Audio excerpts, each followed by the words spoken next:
Hey, the PMP exam is one of the most difficult tests for professionals, and we've heard this from everyone. But not to worry, you have a coach who eats the PMBOK for lunch. Here he is to set the record straight for you, your friend Phil. Hello, my fellow project managers, PMPs to be. Those of you who are just getting into the world of the PMP, this is going to be a 2-hour session for you guys. This is where we are going into the great detail for PMP exam prep at a high level to kind of set the tone, set the pace for those of you who are new to this whole thing, okay? I understand that some folks are just finding out about the PMP exam. They are pretty green, you know, not aware completely about the PMI, the PMP exam, what it entails, what they need to do before their boot camp and things such as that. So I want to address some of these great questions and these ideas, you know. Someone that is totally clueless about the world of the PMI can attend this session and will get some guidance, will come away with understanding of what they need to know for the PMP exam. So for those who do not know, the PMP exam is a 4-hour test, 4 hours. And this is 4 hours in which you will be asked questions about project management that are very situational. These are questions that are written with a situational air about them. You are a project manager in a large organization. You have 55 widgets that have been produced. Out of these 55 widgets, 15 of them have been found to be defective. What should happen next? What should follow? Or you're a project manager, you've produced 55 widgets, they've all been dispatched to the client. 4 weeks later, the client, after accepting them formally, requests that they be taken back and modified because they found defects. What should you do? What should be done? What is the contractual obligation here? And things such as that. You are going to be asked questions that test your ethics. You're going to be asked questions that test good old common sense. Your project manager at the helm of a project, you can rent a facility to carry out the project work, or you can buy a facility. Renting costs this, buying costs this. What should you do? Things such as that. You know, you're going to be asked questions that are pinpoint precise about aspects of the PMBOK guide. So if you're new to this whole process and you get a question such as, you're a project manager on a project, you're currently using a context diagram. Which process are you in? Now that's a cheap question for someone who has been in the world of the PMBOK guide and has read. But if you're new to it, you could be alarmed if you come across such questions. Don't be alarmed. You're going to ease gently into the content. It's going to become very apparent what the PMI is asking for if you do what you need to by going into the content, deep into the content. Don't stay at the surface. Don't stay at the edge. Get into it. A lot of people think they're ready for the PMP exam, but they're not. They've not gotten immersed deep into it. You got to get immersed, okay? So if you're a newbie coming into this for the first time, don't be alarmed. There's a lot of stuff that's going to seem so far out. So like, my goodness, how am I going to do this? For those of you who are new and do not know, the PMP exam is based on this book. It's a guide. It's called A Guide to the Project Management Body of Knowledge. This is 756 pages. It looks intimidating at first, but do not be intimidated, okay? If you get hooked into the right source, the right channel, you can conquer this stuff. Seriously. So if you're new to the process and you're having a meltdown, your boss told you to get certified and you're like, how am I going to do it? Hey, don't worry. It's absolutely doable. We who have gotten certified before you, we're not aliens. We don't have some special superpowers. You know, I got certified back in 2005. That's a while back. That's a while back. And honestly, since then, I've learned a lot. I've become smarter and wiser. And if I was taking the exam all over again, I would do it differently. I would want to know the things that I'm going to tell you tonight. Tonight, I'm going to be sharing with you a lot of information. But again, this is for newbies, beginners, all right? Hey, if you're on the journey and you feel, oh, I'm headed towards where I need to be, that's fine. Just keep going, you know? This stuff may be a little bit elementary for you, in all honesty. But if you are new to the process, maybe just a few weeks old in it, I am sure that what I'm going to share with you can actually help set you on the right path for PMP exam success. Okay? So why do we need project management to produce products? Here's a product. Okay? This is a product called the Project Management Audio Digest. This was a project. It had a start date. It had an end date. This is the deliverable. It's now out on Amazon. Students can buy it. 20 hours of project management training. We need project management to manage stuff like this. Otherwise, it never gets done. Now, that's an example, a very mundane example of a project or deliverable or project, if you will. But there are many more complex projects, many more complicated projects. Sending a man to the moon. Hey, let me read some of these for you, just so you get an idea. When the PMI talks about project management, you get an idea of some of the projects. Okay? No project is too small for it to be managed. I know I said that's mundane. I'm being a little bit humble because it's my project. It's actually not a mundane project. It's a very important one because many people have gotten certified using this product. You know, it's helped a lot of people frame their understanding of the PMBOK guide and put stuff in context. But anyway, let's read a few examples from our friends at the PMI. Examples of a project. Pyramids of Giza. The Olympic Games. The Great Wall of China. The Taj Mahal. Publication of a children's book. Probably not so mundane after all. The Panama Canal. Development of commercial jet airplanes. Polio vaccine. Human beings landing on the moon, commercial software applications, portable devices to use the GPS, and placement of the International Space Station into Earth's orbit. So those are examples of projects. You see, this exam is going to test you not on any specific or particular project, but it's going to test you on how you can apply the good practices here to any project. So it could be written in a rather vanilla flavored way, you know. But tonight, like I said, I'm going to be showing you guys some tips, some tricks, some ideas, some thought processes, okay, to get you into that zone, okay, that zone, that Zen zone, you know. Eventually, you need to get into the Zen zone. That's just the summary of all this. You need to be in the zone where you can detect what PMI is trying to ask you and come out with the right answer, the right response. You see, that's really what it's all about.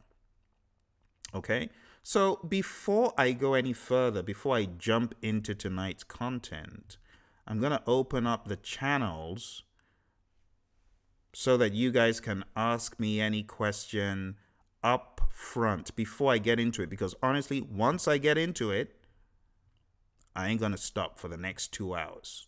Okay? So now is a good time to ask. Oh, our friend Shiv asked, how many Agile questions are in the exam? Thank you very much, Shiv, for asking that question. So on the PMP exam, regarding the number of Agile questions, it's unknown. The PMI do not disclose to you how many Agile questions are on the exam. But your buddy Phil has been keeping his ear close to the ground. And in all honesty, I would just say there's a wide band, okay? I would not expect you to get up to 20 Agile questions. Someone's already shaking in their shoes.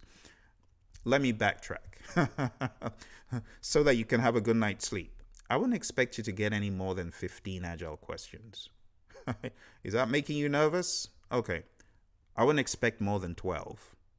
That's a rather precise number. It's a dozen. I wouldn't expect more than a dozen Agile questions. But hey, Agile questions may not be overtly clothed in Agile language. Hey, a question writer can ask you an Agile question and detect immediately if you understand what hybridized project management is all about. You think the PMI is just going to ask you Agile and just going to ask you plan-driven? Think again. You could get hybridized questions. I mean, they'll be so hybridized you won't even know they are hybrid. But it could probe to find out if you understand the concepts, trends, tailoring, and consideration for Agile in various knowledge areas. So let's get with the program. Shiv, let me just show you very quick some very basic examples here. Let's go to a random chapter here. Let's go to cost management, because a lot of people don't talk about cost, when it comes to Agile. What they forget is that every knowledge area is just that. It's just a knowledge area. And you could be Agile in how you manage that knowledge area. You know that? You could be. So when you talk about Agile, page 234, it says projects with high degrees of uncertainty or those where the scope is not yet fully defined may not benefit from detailed cost calculations. Why is that? A, is it due to the infrequent changes? B, is it due to the frequent changes? Aha, it's there. It's due to the frequent changes. So knowing this stuff, I know that's a very easy example, but knowing this stuff could help you in certain questions. It says, instead, lightweight estimation methods can be used to generate a fast, high-level forecast for project labor cost. You're a project manager of an Agile project. There are due to be changes, bound to be changes. Which of the following should you do? A, use a detailed project estimating method. B, use high-level forecasts of project labor costs. Of course it's that. So what I'm trying to show you is, even without it being overtly Agile, it's not going to have all the bells and whistles of, oh, there's a product backlog with XYZ users. No, it's not going to be that. They're just going to kick the tires and see, what would you do in an Agile scenario? Or what would you do if it's a hybridized project? Those questions could be engineered to test your knowledge on that, okay? So it says, used to generate a fast, high-level forecast of project labor costs, which can then be easily adjusted as changes arise. Some people will say, oh, sacrilege. You see why you need to read the concepts, trends, tailoring, and considerations for Agile. CTTCs, my friends. Don't avoid that, okay? And then it says, detailed estimates are reserved for short-term planning horizons. So it's not that detailed estimates are not made, but they are reserved for short-term planning horizons in a JIT fashion, just-in-time fashion. So you need to be very familiar with the language used here, folks, because there's a lot of stuff buried. It says, in cases where high variability projects are also subject to strict budgets, the scope and schedule are often more adjusted to stay within cost constraints. So Shiv, I hope this gives you some insights as to what I mean when I say a dozen Agile questions. I'm not saying you're going to be asked about the product backlog, sprint backlog, 24-hour daily stand-up and stuff like that. No, no, no.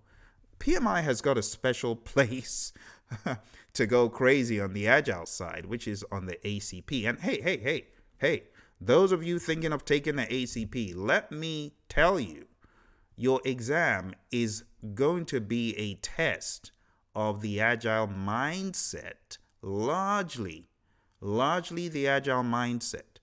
So don't be so focused on the tools of Agile. Those are great. Burn down charts are great. Backlogs are great. Release plans are great. But at the end of the day, your Agile Certified Practitioner exam may just focus heavily, very heavily on the mindset. You got to know your manifesto inside out. You got to know it in your sleep. You got to know the tenets of Agile. All right? So for the PMP exam, coming back to the PMP, it is not known how many Agile questions could surface. That's just the honest truth. But if I were you, I would prepare to get at least a question from every CTTC section. So concepts, trends, tailoring, considerations for Agile. Understand the considerations for Agile across all the knowledge areas. And even if you got a question from every knowledge area, 10, let's say, when it comes to the considerations for Agile, you'll be square, you'll be good.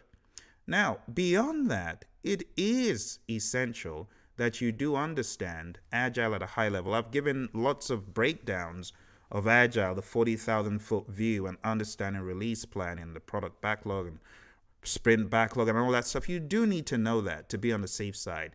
But I wouldn't be surprised if you did not get a single question that spelled all of these common Agile terms or Scrum terms out, okay? So if you're getting ready for the PMP exam, you got to be ready to face anything, okay? Any other questions before we get into the meat of tonight? Questions. You know I relish those questions. You got any questions? Now would be a good time. I'm going to give it about a minute.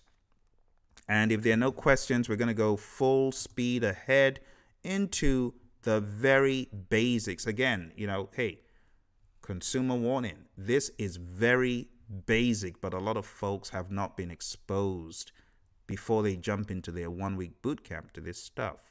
So it's basic, but it's very helpful. It's foundational, okay? This is going to help you set the tone for your PMP exam journey, all right? Any other questions? So if you're an advanced or intermediate PMP journey person, now is the time, folks, because honestly, once I get into the content, it ain't gonna stop. Questions for the final call. 1 minute. After this 1 minute, we're going to be immersed into the world of the PM and I. Questions. Questions. You got questions, now's a good time. Going once. Going twice. Going 3 times. All right. Well, since there are no questions, I think we should just end this call. Should we just end the call? Going once, going twice, going thrice. Boom. All right, folks. What I'm going to do is I'm going to start a different stream. Oh, here comes a question. Scott, how you doing, my friend? Scott says, how can you already have inputs for the 2 processes that take place in initiation? That is a fantastic question. Woo! Let's celebrate. I love when I get good questions. That is a very good question because it's like you got nothing. So what are you using to do this? So let's take a look. Let's examine, Scott. So at a very high level, let me just give you the framework at a very high level. First of all, you are going to authorize a project. In order to authorize a project, you do need something when you really boil it down. You do need some understanding of the project. You do need the feasibility study to have been done. Hopefully, you have done an economic feasibility study.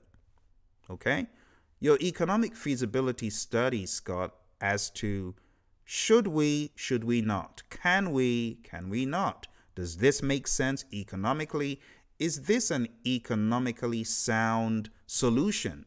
You know, because sometimes the solutions people offer to solve the problem makes no sense. So this first process, Scott, is where you are asking, does it make sense? Yes. Let's authorize it. So what do we have here? We have business documents as an input to develop project charter. What else do you have? Think about it. If you were working on a project for an external client, let's say you were my CD producing company, right? Out here in Arizona that makes these, right? My need for this is going to be an input. A contract that says, this is what you're going to give me, this is how much I'm going to pay. It's a contract. It's an agreement. So even though that is not produced from the confines of the project, it is an input. It is an input to the project. It's not produced by any of the 49 processes.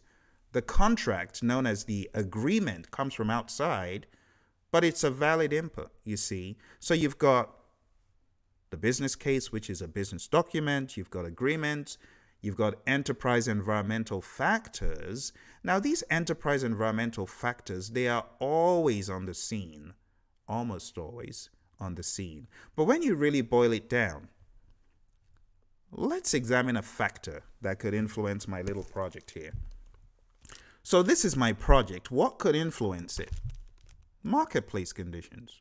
Marketplace conditions, let's say we get to 2029.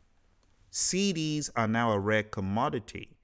They are almost obsolete. Everyone is on the Netflixes of the world and the YouTubes of the world and the Hulus of the world, and no one even cares for any DVD, CD, or physical media. Everything's in the cloud. Well, that is an EEF that could impact my project in 2029. What could it do to my project? Think about it. It could make it very hard to pull that off. I mean, vinyl is coming back, yes. CDs may come back, who knows? But let's say at that particular point in time, marketplace conditions don't allow me to find CDs easily, or that company that I'm contracting it to find CDs easily. What's going to happen? Costs are going to spike. And then they come back to me and say, Phil, well, this is going to cost $20,000 to produce 100 copies. I ain't going to do it. I ain't going to do it. It's too much. I'll just put it in the cloud. That's a marketplace condition, which is an EEF, for example. Or you get to 2029 and an EEF is, there isn't anyone to operate the duplicated machine. It's a lost art. Well, those folks have an EEF. They don't have the expertise. Not having the expertise is an EEF. You see where I'm going with this, Scott? So these are valid inputs to projects. What about OPAs, organizational process assets? Maybe the company I'm contracting this out to has a procedure, a process that they follow for authorizing projects or for working projects from the beginning. Those become inputs. So they are valid inputs. Let's take a look very quickly. Let's go to 4.1 and let's just make sure we've gotten the whole kit and caboodle here. I want to make sure I got all of the inputs. So if you go to page 75 and you take a look, they're just those four that I talked about. That is a perfect example of how those four inputs could materialize. Let's go to 13.1. Take a look at 13.1 really quickly here. 13.1 is the second one in initiation, if you will. And let's take a look at what they've got here. So 1, project charter. Well, that makes sense. So the project charter is an input to identify stakeholders because you've already developed the charter, so now you've got it, right? The second one here, business documents. Well, we talked about this already. The next one, this is a very, very good case, Scott. So the project management plan. Why do we have a project management plan here? Why? Why do we have one? Well, the reason is on the first go round, you don't have your stakeholder engagement plan. But as you begin to analyze stakeholders, you do stakeholder analysis from beginning to the end of the project. Well, as you begin to go through the project, stakeholders come out of the woodworks. Just like a project I was on, out of the shadows leapt the crazy survey stakeholder. The crazy survey stakeholder said, hey, you cannot do any surveys in this company. I've got a PhD in surveys. You should have involved me. You see, people jump out of the shadows all of a sudden. And that's why we do stakeholder analysis all throughout the project, because you just never know who's going to emerge. So this stakeholder emerged from the shadows and said, I demand to be part of this survey. Well, this is why we conduct this process, identify stakeholders from beginning to end, because when you get to the next iteration of identifying stakeholders, you could have a stakeholder engagement plan that helps you better perfect your identification of stakeholders. All right, so that's why the project management plan is an input here, okay? So this is not the beginning. This is not like day one. Day one, you don't have your project management plan. But maybe a month or 2 or 3 or 4 later, you've got your stakeholder engagement plan, you've got your communications management plan. These become relevant inputs to a recurring process. If you read up here, it says, in identify stakeholders, right at the top, it says, this process is performed periodically throughout the project as needed.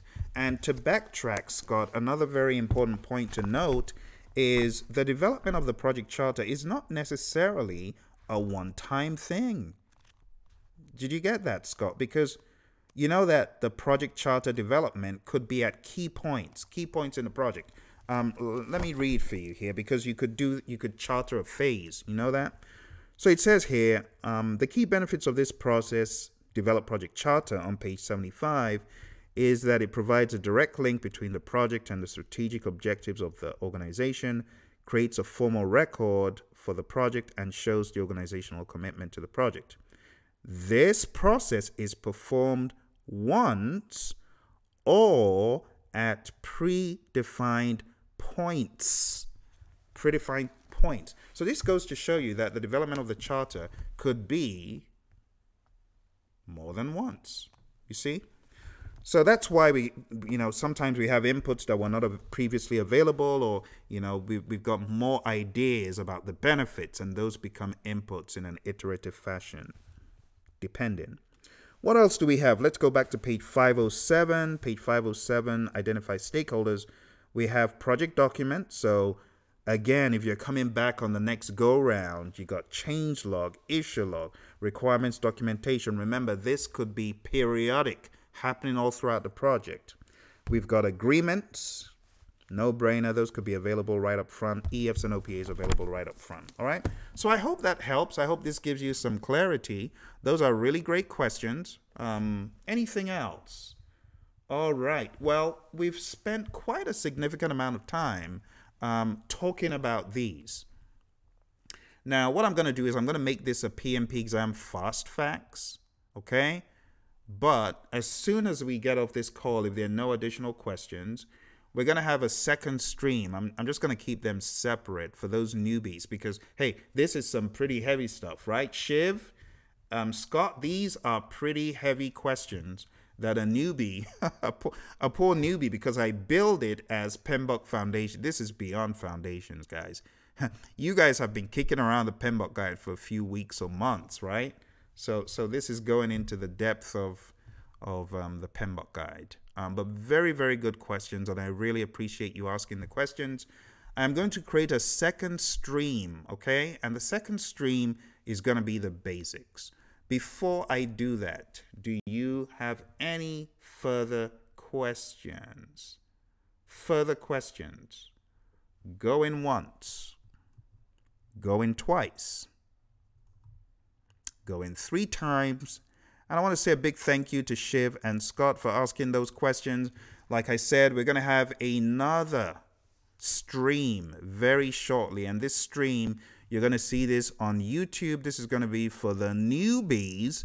It's going to be a 2-hour deep dive. Again, it's for people that are new to the process, coming in and are like, I don't even know where to start from. What do I need to know? ETC. Okay?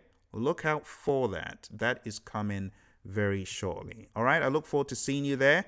Just stick around. You're going to see that second stream starting very, very shortly. Okay, I'll see you in a bit. Bye for now.